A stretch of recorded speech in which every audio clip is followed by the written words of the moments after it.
Hey hustlers, welcome back to another episode of Ingrid Project. Today I'm going to be covering how to create a successful routine, and this is a Monday through Sunday routine, so a whole week. And I want to start off by saying that I have a routine in place that's taken me several years to really get it down. So I want to preface by saying that because the successful routine, guys, isn't going to happen overnight. It's going to take some iterations from your end. It's going to take some trial and error, and to give yourself love and grace. Now, if that type of trial and error is something that scares you, kind of like this failure is something that's difficult for you, I highly recommend that you go and watch my Conquering Failure video. I think it'll help put you in the right mindset to do this sort of exercise and to be ready to learn as you go, because you will do this exercise, you'll try things out, and you're going to learn so much from yourself, and then you're going to get better each and every time. So I want to encourage you to watch that video if you haven't already. But if you're here now, welcome.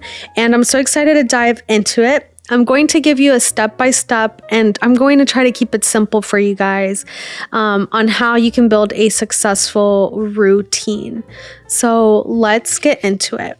So for the successful routine, you're going to want to create a chart, okay?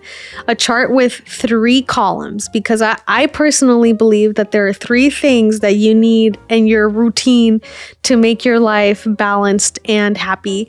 So in one column, you're going to write down non-negotiables, and don't worry, I'll get into the depths of this in just a moment.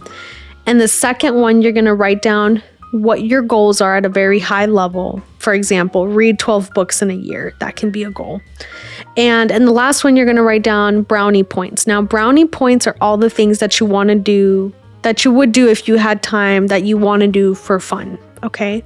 So let's start with non-negotiables. Now, it's going to be super helpful if in this chart you also write down all the hours of the day, like 1, 2, 3, 4, 5 p.m., 6 p.m., 7 p.m., 8 p.m., and so on. I know this sounds super annoying, but believe me, it'll help you for at the very least to the first time that you do this exercise. And if you just do it on one side of your sheet, then you can kind of use that for all of the other columns. Of course, you can do this in an Excel sheet too, but I'm old school, I like my pen and paper. So all right, let's get into it. So first things first, non-negotiables. What are non-negotiables? Non-negotiables are the things that are going to happen in your life regardless. So this would include your job, like how often are you there? Like how long are you there? Your commute time, at what time do you wake up? At what time do you go to bed? So for example, what really helped me starting this exercise and non-negotiables, I started with, I know that I need at least 8 hours of sleep per night. That is my non-negotiable, 8 hours of sleep, okay?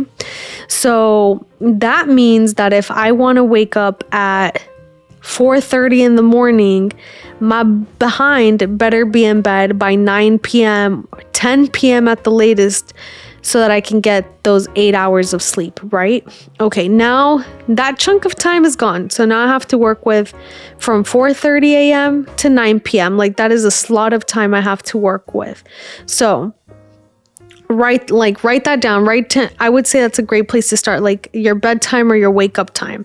All right. And don't worry, I would say maybe do this exercise the first time with a pencil and paper, or again on an Excel sheet, because you're probably going to have to go back and remove some stuff around. So I knew, okay, I have 4:30 to 9 p.m. Now in between I had my 9 to 5, which in reality is 8 to 6, because getting ready, commuting time, and so on. Okay. That's another mistake that I made when I made my successful routine the first time, was I overbooked myself because I gave myself no space for mistakes or for extra time to do things. So you want to be conservative when you make this exercise. If it takes you 30 minutes to commute to work, go ahead and budget for 45 or an hour, okay?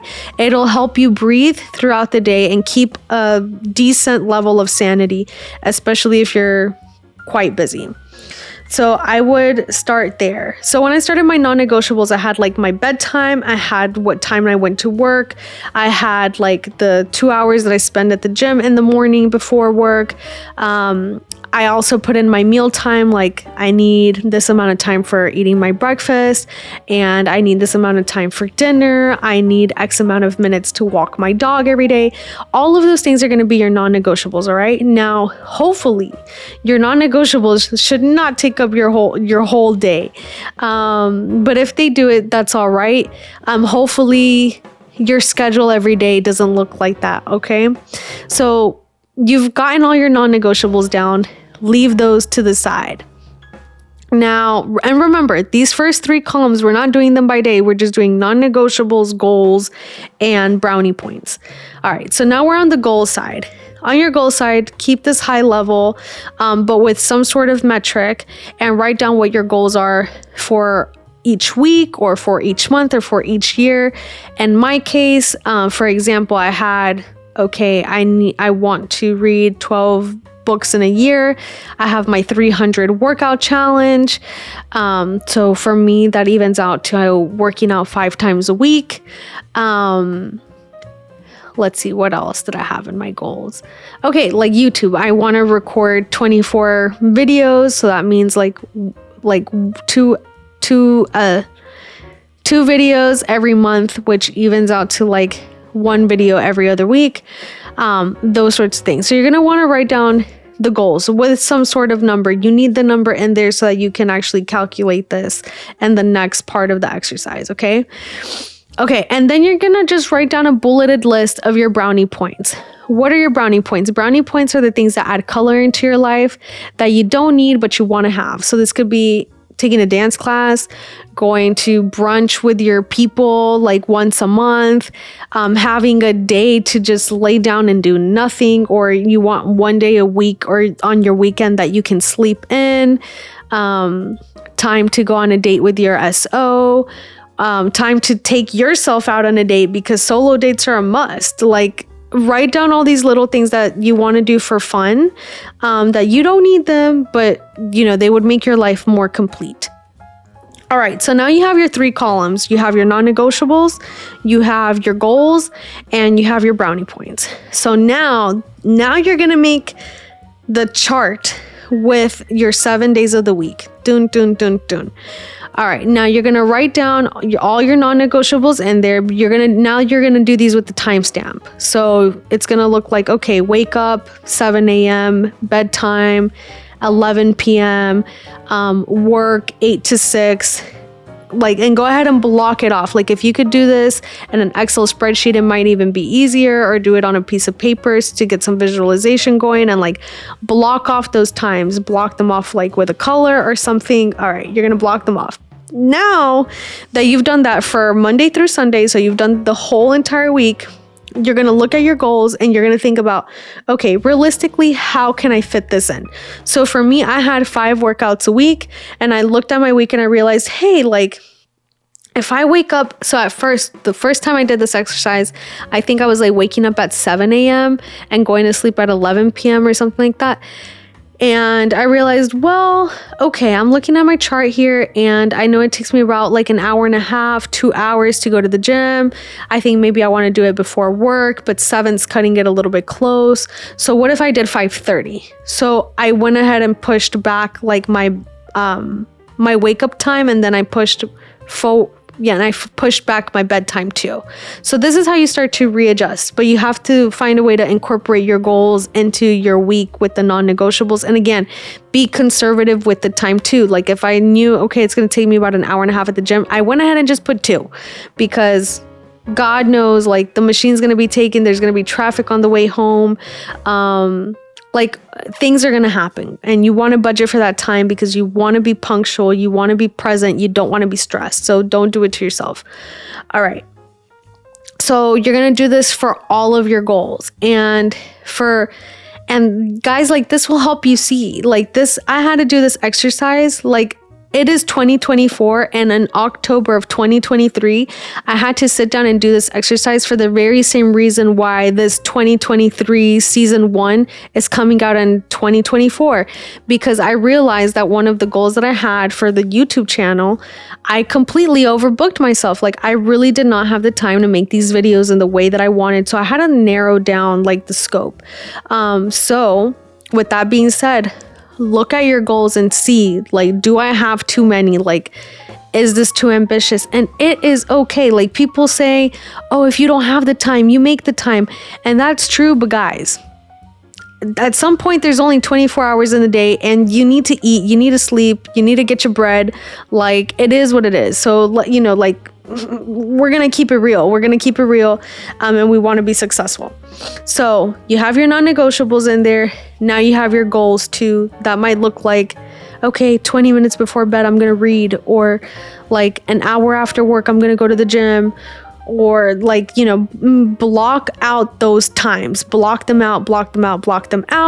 And then guys, also, when I was talking about non-negotiables also include the mundane things like going to get groceries, gas in your car. If you know that you go to Costco and it takes you 3 hours and you go every other week or every week, allocate time for this in there. I have my self-care routine and my non-negotiables as well, which includes like my hair care, like getting my nails done, all of those things, because those things take up time.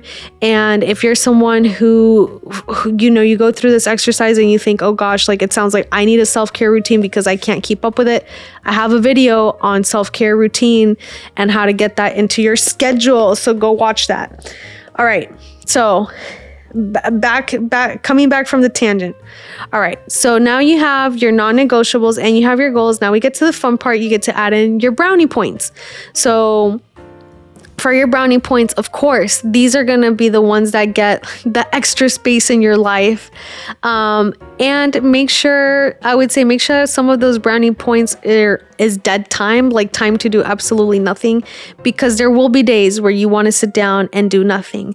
Do not be like me, who wanted to be productive 100% of the time. Like, yes, a lot of times I think we want that. It is unrealistic. There have been days where I've woke up and I'm like, I could give a rat's ass about anything right now. And that is okay. We are human beings, and it's great to push past that sometime. And it's okay to sometimes say, you know what? Yes, I am going to sit here and I'm going to do absolutely not a thing. That is okay. So make sure to add some dead time in there too. For me, what this looks like, so like my Monday through Friday is very structured, like 4:30 a.m. this, 5:30 a.m. this, like 8 to 6, I'm working. After work, I'm doing this. I'm going to bed at this time, blah, blah, blah, blah, blah. What I've done for myself for the weekend, again, guys, like it took me a lot of iterations to get to this point. On the weekend, I know there are certain things I need to do. And all I did was, instead of blocking it out time by time, I just put down how many hours it's going to take me to do things. So for example, on Sunday, it takes me 2.5 hours to do my hair care routine, my face routine, and my laundry. So, sorry, I did not say that right. Like, it takes me that amount of time to do my hair care routine, and then it's going to take me 2.5 hours to also do my laundry and my meal prep. So now I already know I have like 2.5 hours. Okay, that's 5 hours of my day gone. And then I know, okay, that means I have X amount of hours in the day to do anything else. So for me personally, my Saturdays and Sunday, I call them pick your poison day, where I have these blocks of time. Like, I need to dedicate 3 hours to this, 5 hours to this, 6 hours to that. And then I can swap it around, because my weekends are the time that I like spend time with my SO or with my friends, or solo time, or depending on the weather, I might want to like take out my dog for a long walk. And those days, I don't like them to be as structured. Like, I still need some sort of structure on the weekend, because I'm not going to wake up on Tuesday morning ready to go to the gym just to find out I don't have clean clothes. So I need to make sure I do laundry on Sundays. But you know what? Like, maybe on Sunday I want to do my laundry in the afternoon, or maybe on Saturday I want to do everything that I would do on Saturday and Sunday, so that on Sunday I can like take the day and like go to the beach and just like chill there with my dog. So that's something that helped me. So guys, that's the exercise. You make your charts, you make your 3 charts, your non-negotiables, you make your chart with 3 columns, your non-negotiables, your goals, and your brownie points. After you do the non-negotiables, you add in time, block off time for your goals. And after you block off the time for your goals, you add in time for your brownie points.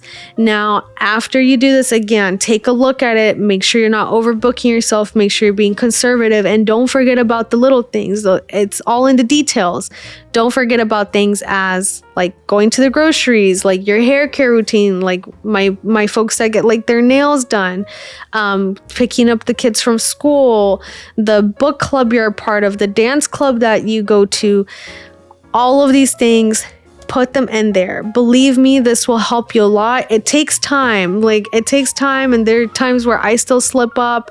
And we're human beings, like we learn as we go, but I think this is a really good place to start. And guys, even if like the first iteration you do of this is just chicken scratch, try it out for a week. Try it out for a day or two. Like you will start to see very quickly, this worked, this doesn't work.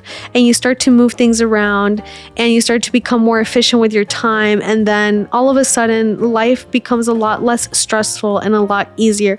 But first it's going to suck a little bit because doing these exercises, they can be a little bit hard at first because you're doing the hard work. Like this is the hard work of the hustle so that you can sit back, kick back, relax. So I hope that this is helpful. I do want to make these videos much more visual in the future as I make time to do more editing, but I hope that this can give you some insight into how to build a successful routine and how that might look like for you. So drop in the comments if this was helpful, like if you liked it, and subscribe for more things. And don't forget that if you went through this video and you think, hey, I might need a self-care routine, I don't know what that's like, I have a video in this season on my self-care routine and how I built that and how I go about it. And I think that might help you implement it into your success routine if it's of interest to you. So again, thank you so much for being here. I hope you enjoyed this video and I'm looking forward to the rest of season 1. Cheers, guys.